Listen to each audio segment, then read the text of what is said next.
I didn't go. And then I was able to do some of those things and to have some of those fun times. And Ariana was just addition to those things. Everybody loved her. But school was so important to me, and to be a motivation to show my daughter that, listen, I was an unorthodox student. And I did it. And I was on the dean's list every single semester. And I had some rough times. I had to drop out one semester. They scared me to death, told me I had cancer. Lord, I didn't know what to do. I thought I was going to lose my mind. And then I came right back and was right back on the dean's list. It was important to me. And so you just have to be motivated to do it. You have to be willing, and your stick-to-itiveness has to be there. Don't let anything stop you.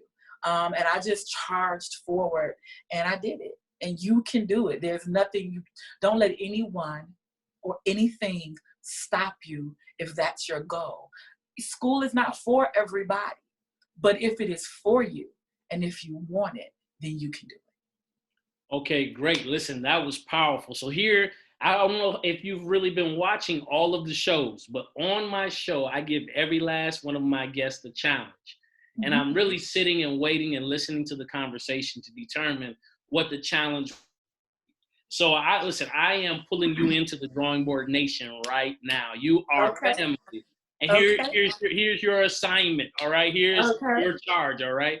I would love for you to write something, because I know you're a poet as well, a spoken word artist. Could you please write a poem entitled Charge Forward? No problem.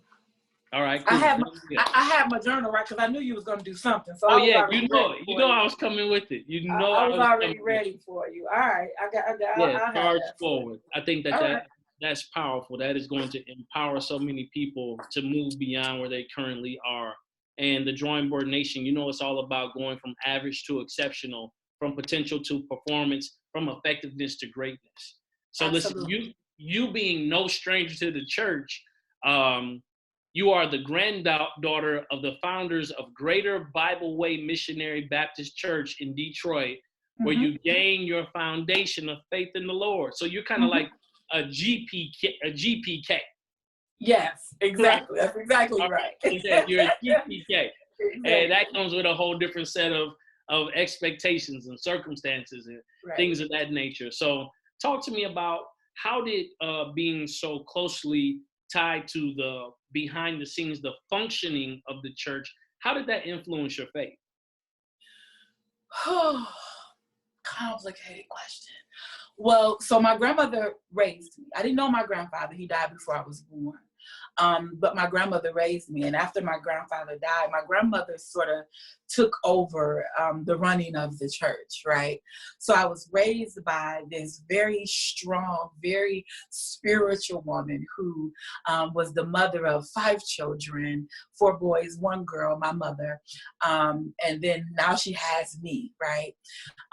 And I watched her as she literally she just did it all. And I watched her get hit by every wind, get knocked all around, and all she would say is Jesus. You would see her humming in the kitchen, and you would know when something was really going like rough, when she was having a rough time, because she would just be humming and staring off into the ground. She wouldn't talk, she wouldn't say much, but she would just be staring off somewhere, and she would just be humming. And if you talk to her, or if if I was having a bad day and I would go in there and blah, and she would say, girl, you just need to pray. And you'll get mad at her because she would say it with such a fizz. Girl, you just need to pray. That's your problem. See, that's your problem. You need to pray. Okay, so that's your issue right there. So you don't pray, you don't study, you don't got the word. You could be like, girl, y'all came in here and laid my heart on your lap, and she didn't want to hear none of that. And she was just this amazing force in my life. And I have to admit that even with that, I didn't understand faith.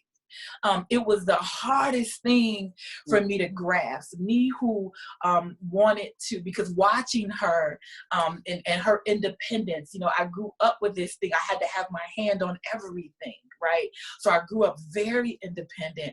I grew up as this young lady who I had to have my hand on everything. I needed to know the next step. It wasn't enough for me, that whole have faith thing didn't work for me. I needed to know the plan. I needed to know what was coming up the road. I needed to have it all worked out. So faith was very hard for me to work through. That wasn't working for me. And even though I was raised to have it, it was exemplified before me. My aunts, my uncles, my family, my church family was like blood for me. But for me, that thing didn't work for me. And then if you read my book, I had so many tough experiences. It was really hard for me to put that together with faith. And so I don't think that I began a true faith journey until I came out of that 5-year period where I said, you know what, God, I'm done with you. I don't want to talk. I don't want to pray. You pray. Y'all deal with him. I'm good. This was my conversation. I'm good on you. Okay. Foolish. Listen, foolish. Like, Lord, thank you that you didn't strike me down in my foolishness. And I say that all the time because that's what I would say. I'm good on him. Y'all do that. But I was angry and I was hurt and I was frustrated and I was confused and I didn't understand how I've been singing in your vineyard all my life, and I've been so transparent, and I've used my life as this. I thought I was being a vessel, and I've been helping as much as I could. I've been writing these poems and performing them. I've been doing all of this stuff. I've been taking young women under my wing, and oh my God, I've been doing so much. And yet you allowed all of these things to come to my front door. You've allowed all of these pains to happen to me. I don't understand. And I don't think it was until I came out of that that I began what was probably my journey toward understanding what faith is. And I'm in seminary right now, and I just had an assignment, literally, and I'm just finishing up today. And I had to, my instructor was like, Queen, that is not what faith is. I was like, faith is blind trust, and they were like, no, it's not. And I was like, well, what do you mean? And my pastor was like, Queen, sweetheart, that's not it. It's not blind. There are examples all around you. And what that taught me is that every single day we learn something different. Never think that you have it. Because every day on this journey, on this faith walk, every day in ministry, every day as we grab a hold to this spirituality, to Christianity, to learning about God, to having this personal relationship, you learn something new. It is evolving. It is ever evolving. And so I think I attach everything back to my grandmother, the God that she served, the God that she put inside of me. But now I have to serve that God on my own, right? I have to know him for myself. I have to study to show myself approved. And so it's an ever evolving faith for me. I think that's amazing. So of course, you definitely are inspirational, motivational. You have a word in your heart and in your spirit. And I mess with you all the time when you come to minister and share with the kids at the school. But here's something that some very important points that you just brought up in sharing that, which I think are pivotal right now for people who may be going through experiencing some family members who may have passed away from COVID-19. Understanding how does faith fit into the context of them understanding the pain that they're currently experiencing. If I believe God, if I expect God, and the results are not what I'm believing and expecting, like how can I continue to have some stability or maintain my dexterity and my balance in believing in the God whom I serve, who said that he's a healer, right? How can I be bound or in that bondage and still serve a God who promises to be a deliverer, right? And I think that, there's having faith or possessing it. There's knowing how to appropriate your faith, not just to endure or persevere through tough times, but to produce the impossible, which God's promises for our lives, right? And then also then understanding faith, right? Right. So yeah, Right. you can't understand those things without continuing, as you said, developing that ongoing, evolving perspective of Mm-hmm. God's love for us, right? Mm-hmm. So I think that is what is essential, that his love is efficacious, it's everlasting, it is eternal, it is unconditional, Yeah. and it will see you through the vicissitudes and the cracks of life. Yeah. As you write in your book, Bondage, a memoir, I saw how the different experiences of life, and there were different things that you experienced going through this that will just, unfortunately, are so common, a common narrative for so many young women. And at this Mm-hmm. point, statistically, so many young men have gone through the abuse, have gone through the neglect, have, Mm-hmm. and so I think now I want to say the last statistic that I read said that 1 in 3 people have been sexually abused in some way. And that holds no gender, male or female. And so it's giving people the courage to confront that, because so many Mm-hmm. people have that suppressed. People may have Let gone me, through. let me say this Yeah. before we get too far, because I don't want to forget, before we get too far away from that piece of the faith discussion. My pastor has been teaching us. She got this revelation from God over the last few days, and she's been sharing it with us, and it was very amazing, and I'm gonna tell you why. Because one thing that I've learned over the years, and I get frustrated sometimes, because I go, geez, I really thought that I had overcome this thing, right? And I Right. thought that I had gotten past this thing, and I'm like feeling so good, and then something happens, and I feel like, sheesh, I'm back to where I started. And you have to realize again that it's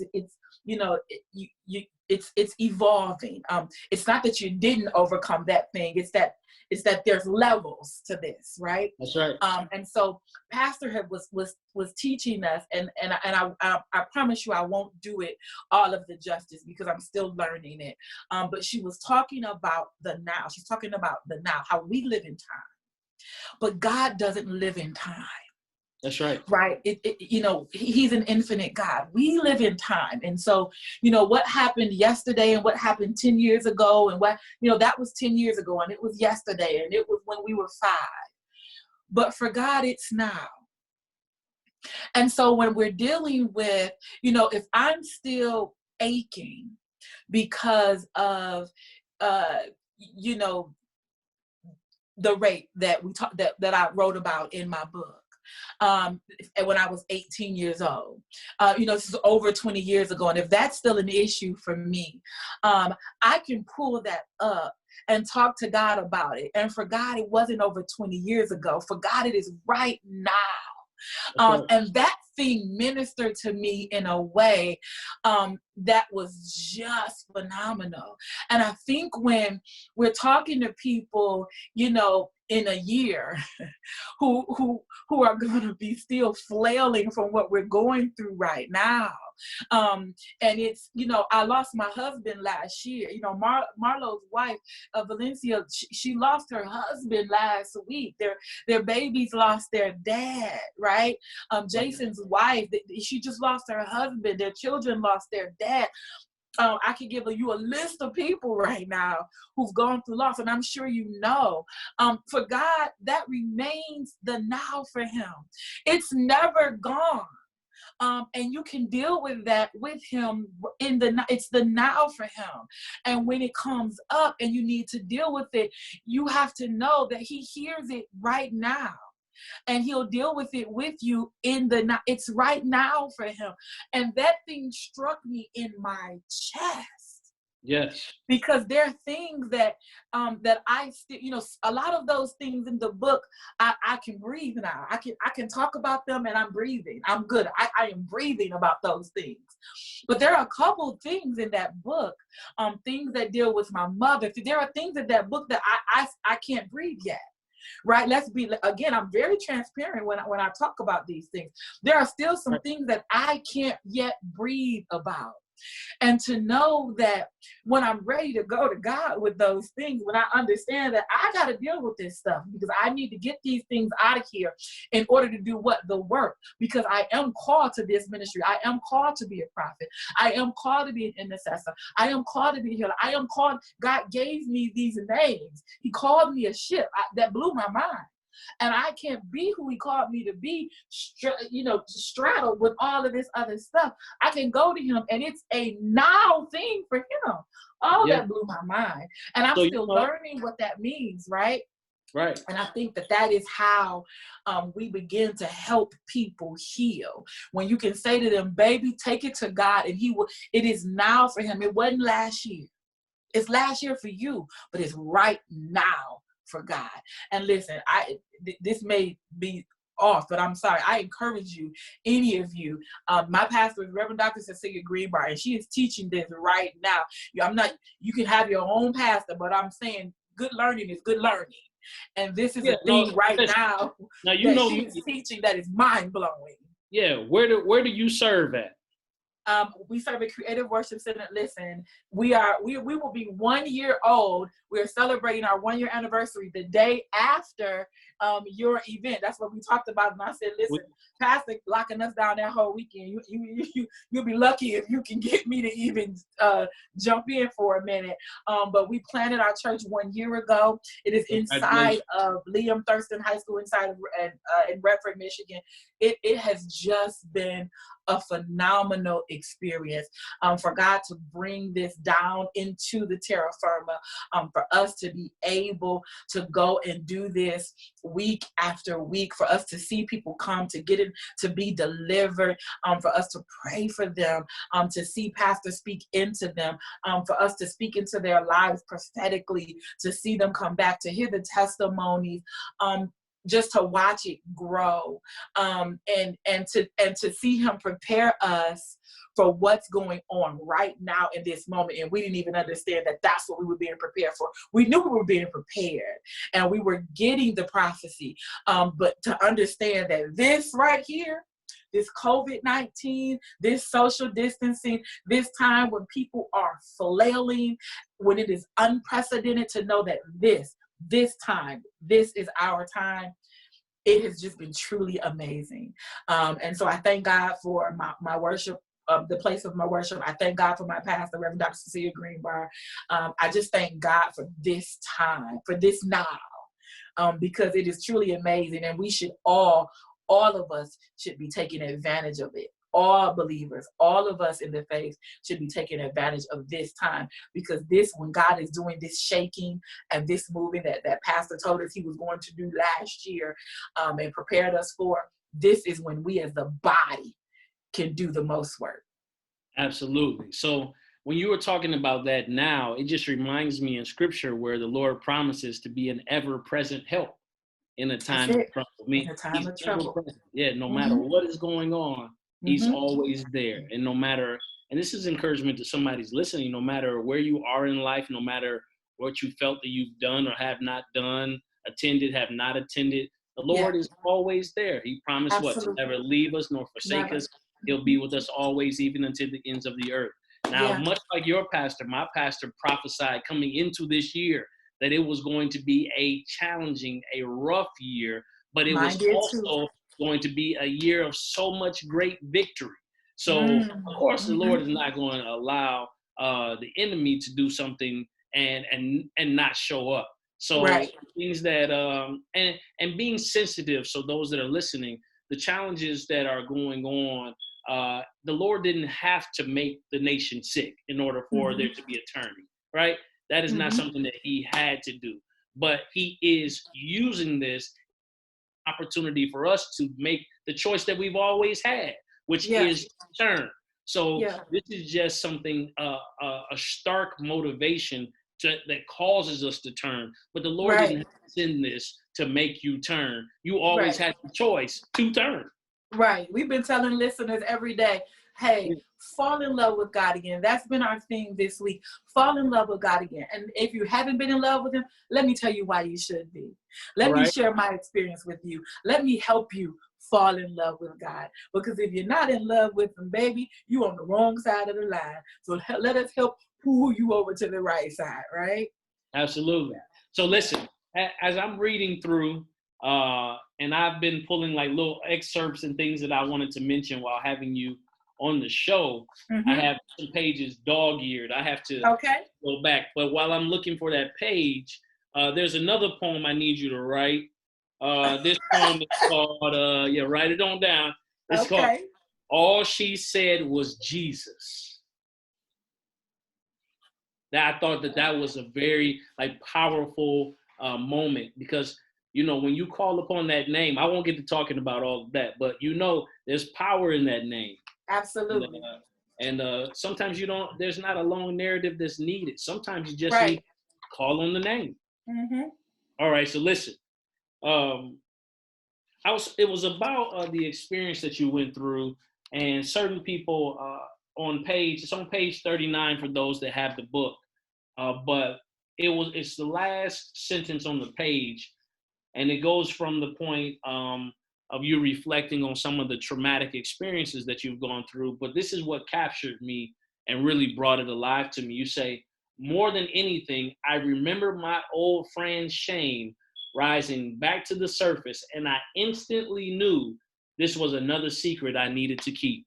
And working in the schools, I see in our youth so many times, they may not say anything, but their whole eyes, demeanor, and body language lets me know at times that they're keeping so many secrets, keeping their parents' secrets, and keeping their family secrets, and the idea of what happens in this house stays in this house. Can you take a moment, kind of speak to that so we can kind of shatter that framework? Because there's somebody listening, and whether they be 15 or 55, they're still keeping that secret.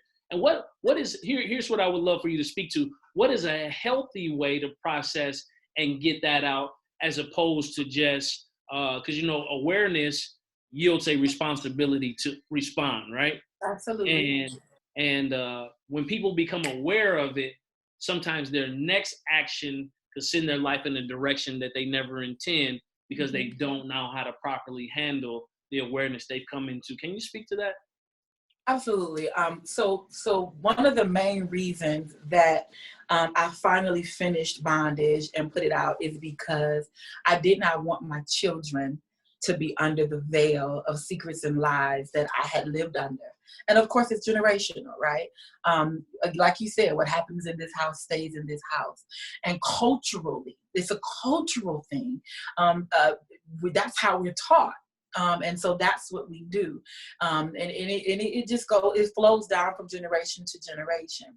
I think that one thing that I always tell my girls especially, and a lot of my boys as well, wherever I go, I usually take a stack of journals with me. And I give them out to my girls, journals and ink pens. And I tell them, baby, write it. Just write it. Listen, if you have to write it in cuss words, write it in cuss words. If that's the vocabulary that you have right now, write it however you need to get it out. Because at the end of the day, number one, you need to get it out. Yeah. And number two, you got to find a safe place. You have to have a safe harbor, particularly a person that you feel you can go to. And when we're talking to our younger people, it needs to be an adult. Babies, it can't be your best friend. Because your best friend don't know what to do no more than you do, sweetheart. You need to find an adult, a counselor, a teacher, an auntie.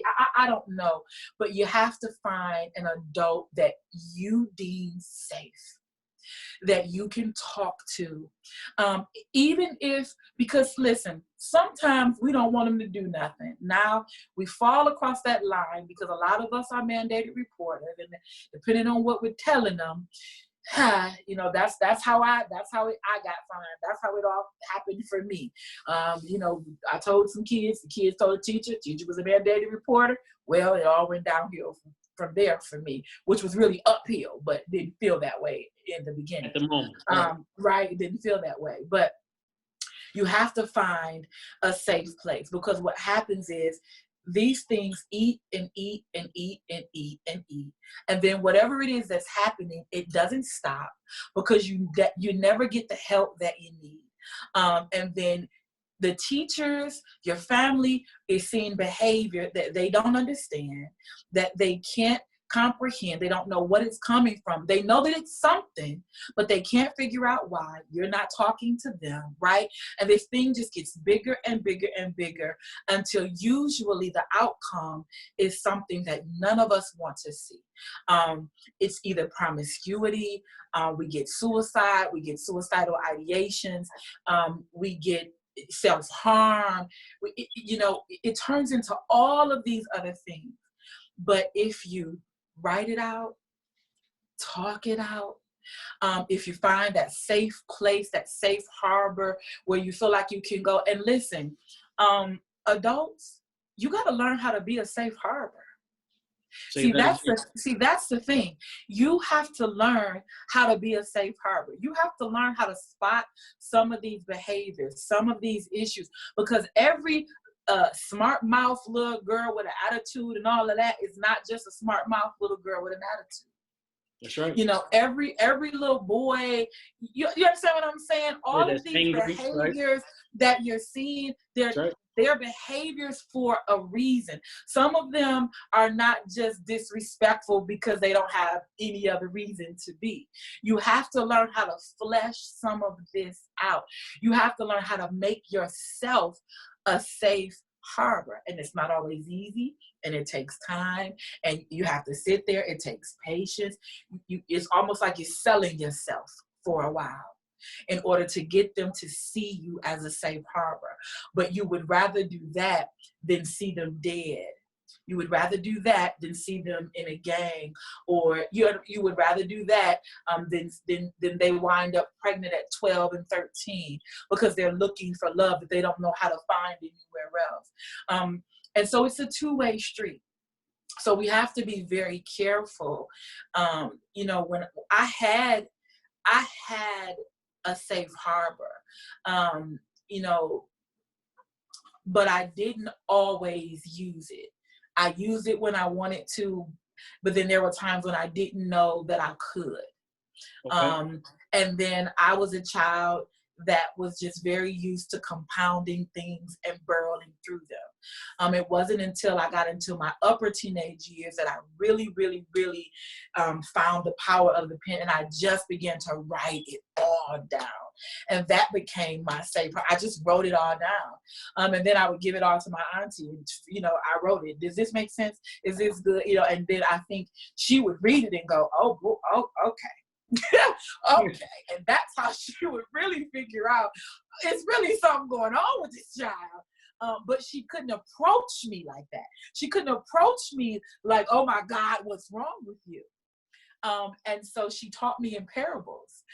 She taught me in love. She would tell me her stories. She would tell me, she just found a way to reach me.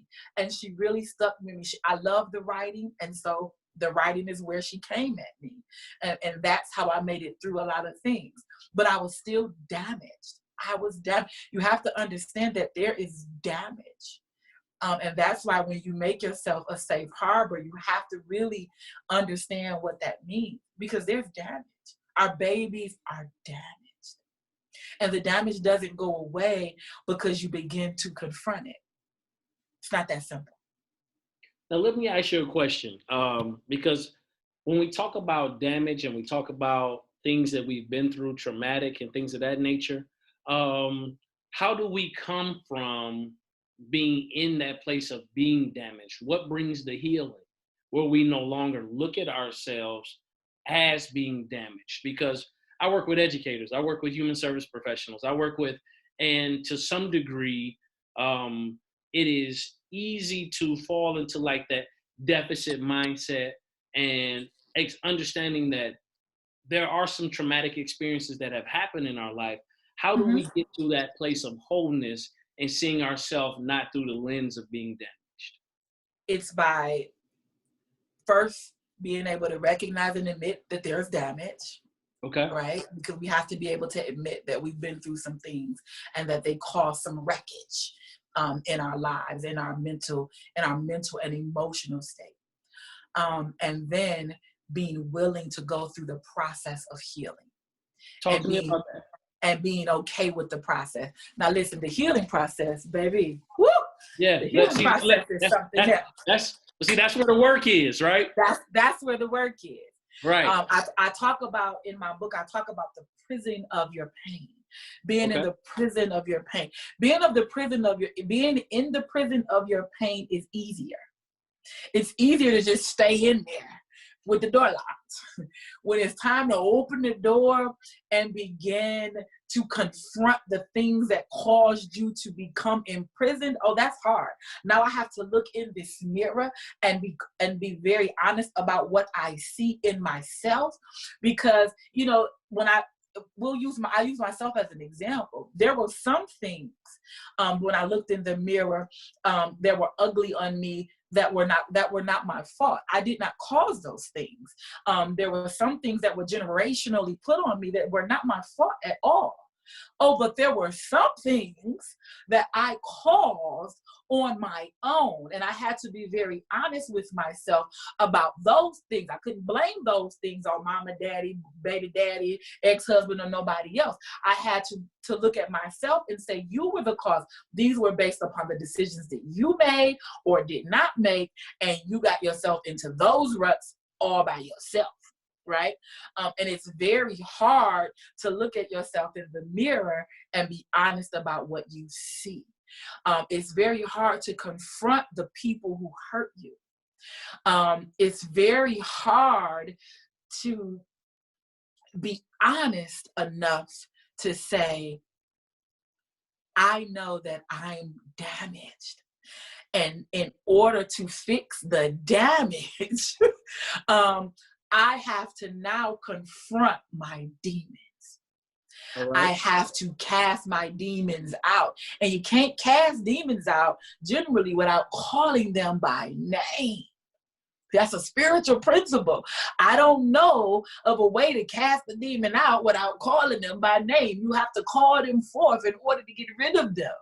So, listen, in and of itself, that is a very hard process. So in order to get to the healing, in order to get to the other side of being damaged, you have to walk through this long, arduous process. Some people start it, they drop off, they come back on. You see what I'm saying? It's a long. I am still in my process. I'm not done. There is still damage. There is still wreckage. I have healed from some of it, not all of it. There are still certain things. I still have triggers that in 0.2 seconds will send me over the wall. That's me being very honest. Yep. Me with my spiritual, prophetic, intercessor self. I have triggers that will send me directly over the wall. And now I have to work on those triggers. It's been very easy for me to just be like, yep, and this has been so good. I am so healed from all of this, and this is wonderful, and I wrote this great book, and this is great. And you know why book 2 is taking so long? Because I'm still working on this part of the wreckage. And God, every time I sit down to work on book 2, he said, no, ma'am. Because I'm still working on this part of the wreckage. It's a process. And you have to be okay with the process. And the process is not easy. Right. That is for your making. It is. Yeah. It is. And when you're making something of quality, it takes time. I like to say that, of course, we're handmade by God, so. Mm-hmm. I was just going to say that, the potter and the clay and the oven and the heat. And, for whatever reason, I'm thinking of, a Lamborghini, so I was watching a special on it, and it was talking about how each part of it is handmade, and the stitching of the leather and everything that's in there is done by hand. Mm. And so those things take longer. Yeah. But when they are complete, they are more valuable. Yes. And so our pain has a way of producing a passion that leads to purpose. And then that purpose allows us to add value to the lives of others. So yeah, what's interesting is growing up, my goddad, who was my pastor in Indiana, he had this alliteration that was pain, passion, purpose, right? Mm-hmm. And so the thing that hurts you, the most, or makes you the angriest, or the things that you identify in others, because when you've gone through a certain level of pain, experience breeds discernment, and you mm-hmm. cannot even know this person, but you can see that commonality, or you can identify that spirit off the bat because it is familiar, you know. And I think that is what's powerful about your story. There's a poem in here called "Just a Young Child." It's at the beginning, mm-hmm. and so I'm gonna call you out. I want to see, do you know it verbatim? No, but clearly not. I was just a young child when I wrote it. Right. So this was ninth grade.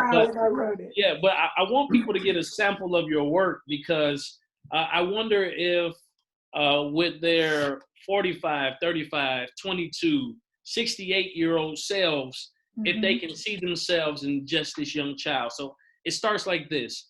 I was just a young child with the ability to dream and be free, when all of my hopes and dreams were carelessly snatched from me. My hopes were defended and cracked by the sound of a killer whip. My dreams were smashed and killed as the core continuously hit. Then I was pulled out and brought to what you call safety, only to fall once again into the hands of a world that is and its gaiety. I was just a young child trying to regain my hopes and dreams, when a curious but ignorant question left again something to be snatched from me. This time it was more than just hopes and dreams. This time it was not my mother, for I had already lost her. You see, this time it was my father, torn from my daddy. For reasons I could not understand, I was told it was wrong, not right, to be touched by his hands for 7 long years. I hated, but not for the crime they say he committed. Mm-hmm. I hated my father because he left me. This, I felt, was the wicked. How could just a young child be put through such hurt and pain? Why couldn't I just live a happy life? A life without thunder and rain. Well, now I'm just past a young child, but the pain I then felt is still here. There seems to be no other way to let go except through all my tears. One day I hope to reclaim those dreams from back a while, but it may not happen, you see, because I was just a young child. Mm-hmm. You know what I feel like asking?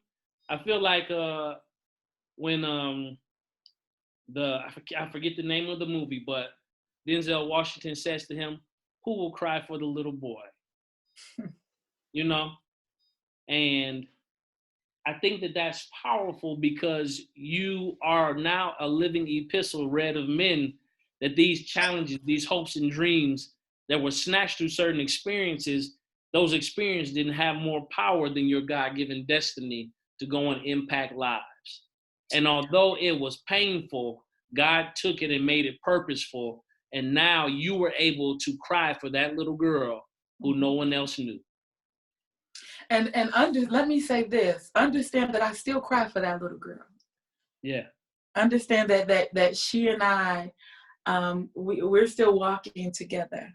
There's still pieces of her that cry. There's still pieces of her that have yet to be healed. She and I are forever forged together in this thing called life. And everything that I do, I think, to make her happy. I think there's still a part of me that is still trying to wipe her tears because she cried for so long and for so much. And there's still you know, pieces of me that struggle to believe that her hopes and her dreams will come into fruition, because, you know, there, you know, as like with the album, I've been working on this album for probably 3 to 4 years at this point, and just like with the book, I just haven't really done the album because out of fear, and the little girl in me is afraid. You know, so again, I'm very transparent with these things because I want people to know that this is a part of the process.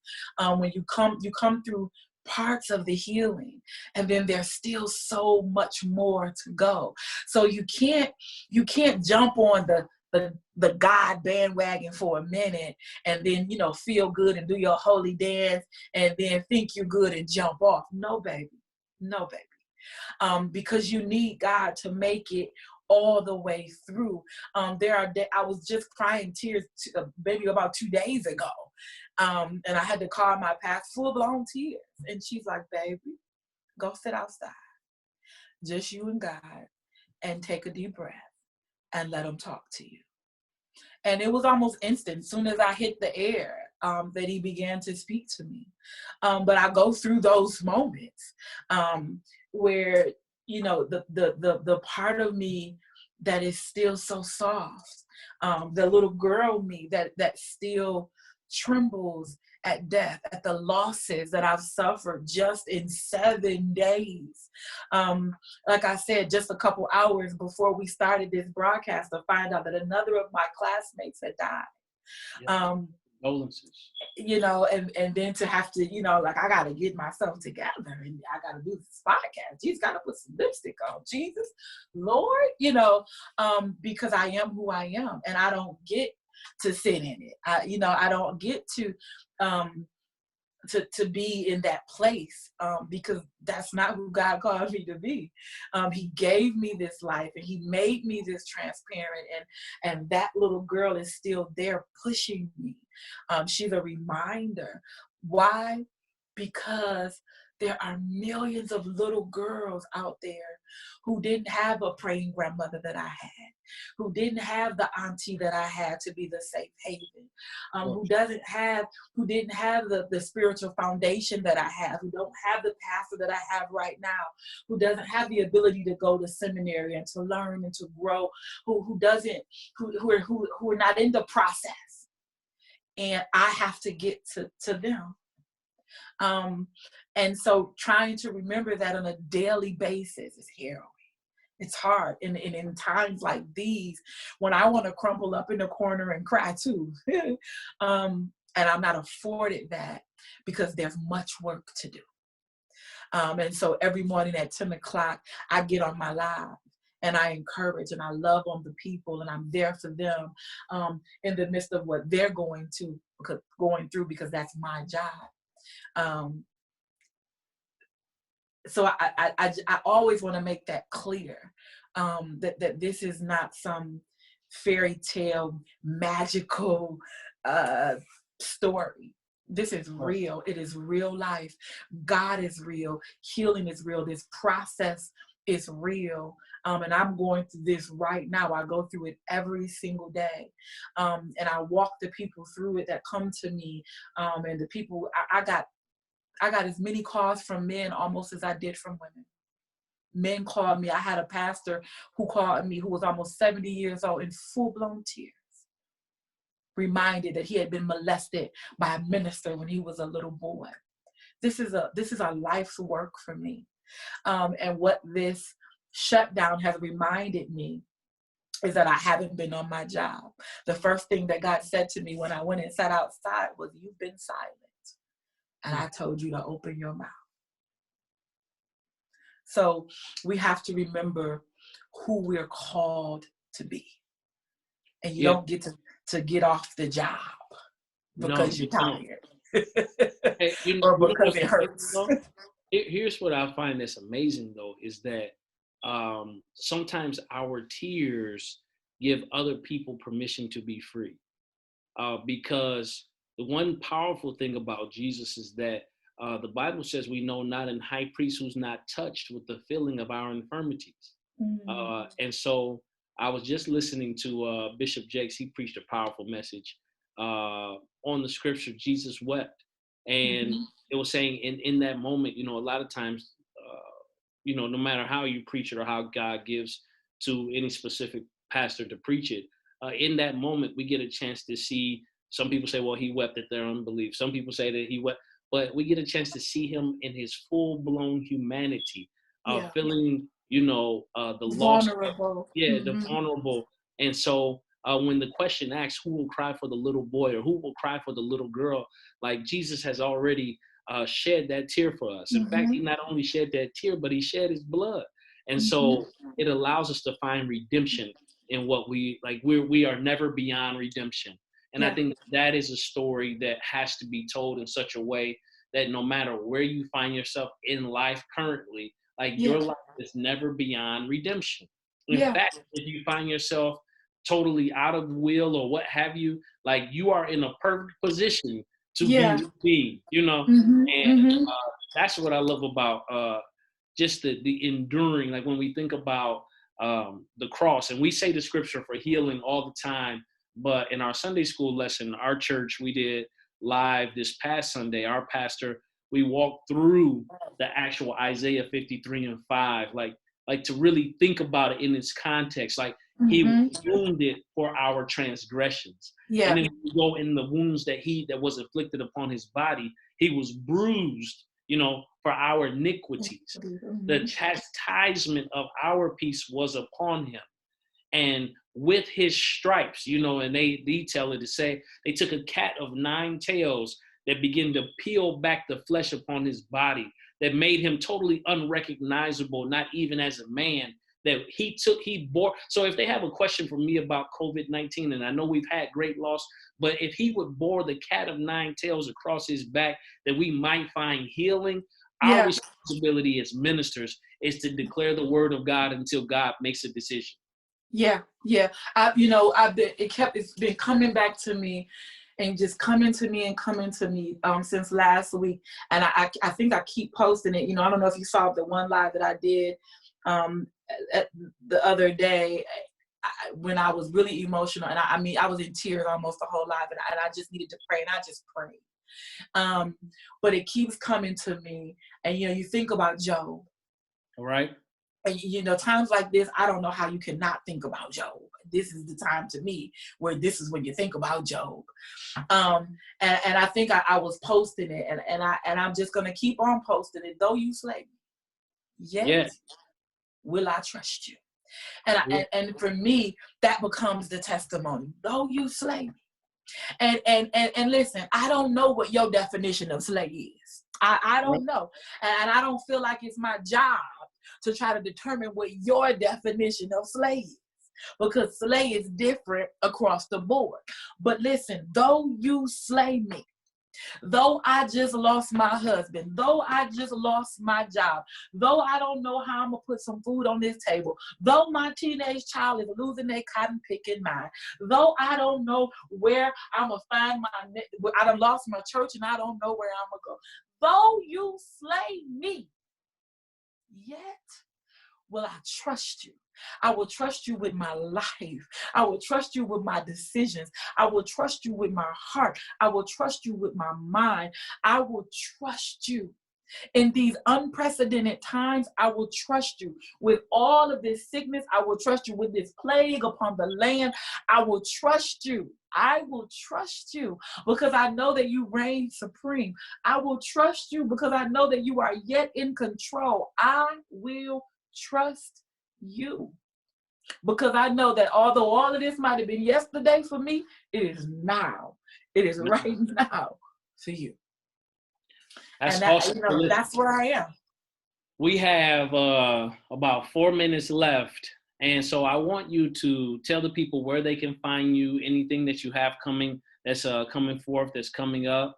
Let them know. I know you say you do a live every day. So tell them, what's your social media handles?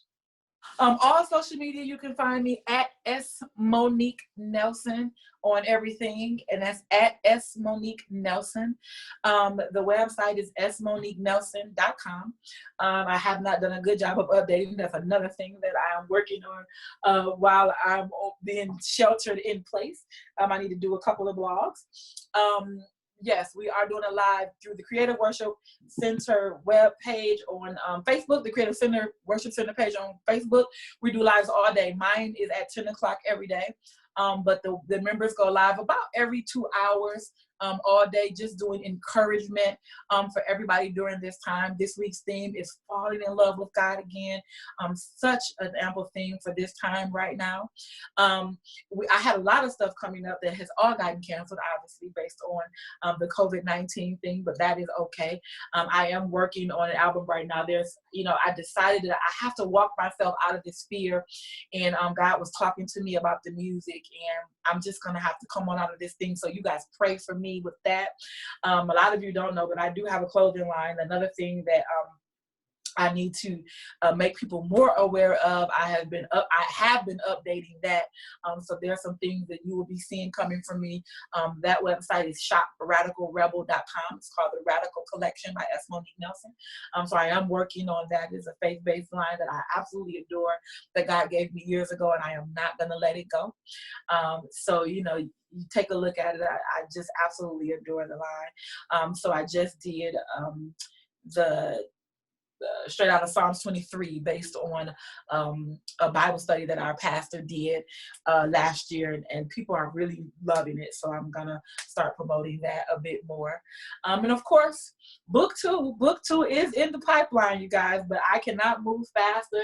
My pastor says the speed of revelation, and God is really taking me slow with book two, but book two is in the pipeline. So we are getting Bondage Breaker. And listen, if you leave it up to the other pastor at my church, there's another one coming out called Overcomer.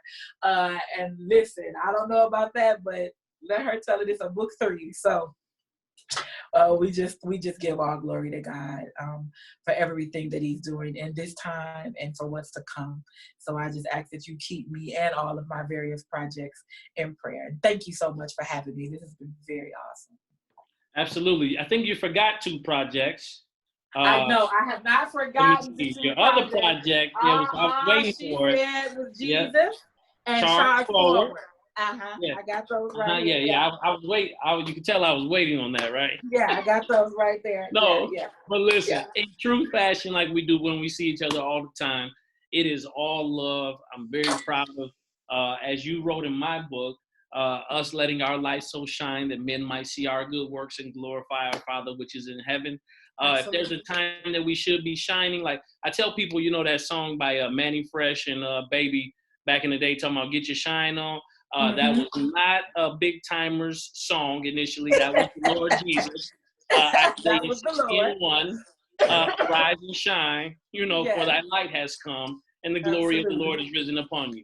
That was the Lord saying, get your shine on. All right. Get your shine on. All right. So yeah, we are the salt and the light of the earth.